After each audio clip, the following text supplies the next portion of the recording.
It often is said that momentum in baseball starts and ends 60 feet, 6 inches from home plate. That certainly was the case Sunday afternoon at Miller Park, where Pittsburgh's Kuhl continued his career dominance of Milwaukee and Brewers starter Chase Anderson allowed a home run to the very first batter he faced. So much for any momentum generated by the Brewers' stirring late-inning victory over the Pirates the previous evening. After Pittsburgh tied that game 3-3 in the 8th inning on Starling Mart's shocking 2-run homer off previously indomitable reliever Josh Hader, Ryan Braun delivered a huge 2-run double as the Brewers made off with an uplifting 5-3 victory. While that finish had adrenaline flowing for participants and spectators alike, the Brewers' 9-0 shellacking by the Pirates on Sunday had all the drama and suspense of a quilting bee.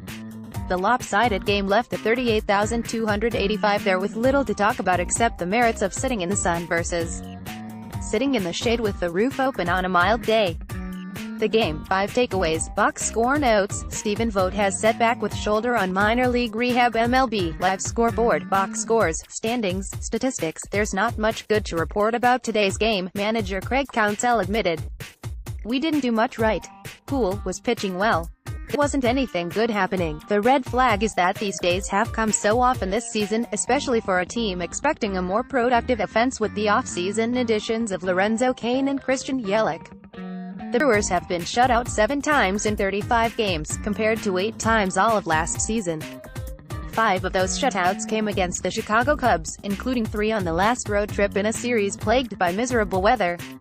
But even if you're playing in the Arctic Circle, 7 goose eggs is a tad high before reaching 1/4 of the season. It's a big number already, for sure.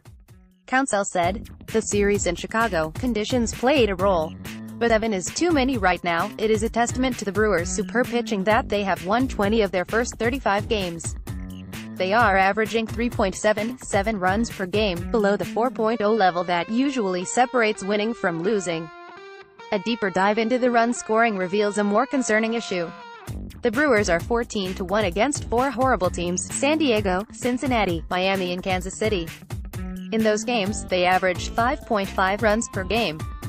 In their other 20 games against winning teams, St. Louis, Chicago, New York and Pittsburgh, the Brewers have averaged 2.5 runs per game.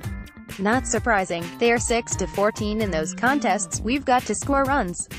Counsell said. We're not scoring enough runs. It's going to come back and hurt you eventually. We've got to score more runs. That's the bottom line. Simply put, the Brewers have too many players contributing little or nothing to the offense. Catchers Manny Piña and Jet Bandy are hitting a combined .190 with 7 RBI. Shortstop Orlando Arcia is batting .222 with a .252 on-base percentage. Second baseman Jonathan Villar has a .317 OBP and his primary backup, Eric Sogard, is in a dreadful 0-for-27 spiral, dropping his batting average to .100. We're just not getting production out of the bottom of the lineup. Counsell said. It's been the catcher's spot, and largely second base and shortstop. We've got a bunch of players struggling in those spots. We've got to look at our options. We're trying to get the guys here going. That's ultimately going to be the way you have the most success. But you've always got to look at it. The malaise has spread to other spots in the lineup. Cleanup hitter Travis Shaw has 4 hits in his last 42 at-bats, .095, dropping his batting average to .230 with a .319 OBP. Leadoff hitter Lorenzo Cain is in an 8-for-40 slide, .200, dropping his average to .267, though with a still solid .381 OBP. Ryan Braun is hitting only .243 with a .284 OBP but has made many of his hits count in the clutch. It has taken an 8-for-18, .444 surge for Domingo Santana to finally make some contributions. Hernan Perez, a good bat in the past off the bench, is hitting .215 with a .608 OPS. Add it all together and it's easy to see why the Brewers' offense has been performing far below expectations. You don't want to be shut out, Shaw said after Sunday's 2-hit showing by the offense. But it's happened. I don't have an answer for you. It's disappointing, but each day is a new day. The next new day is Tuesday against Cleveland ace Corey Kluber. It doesn't get any easier.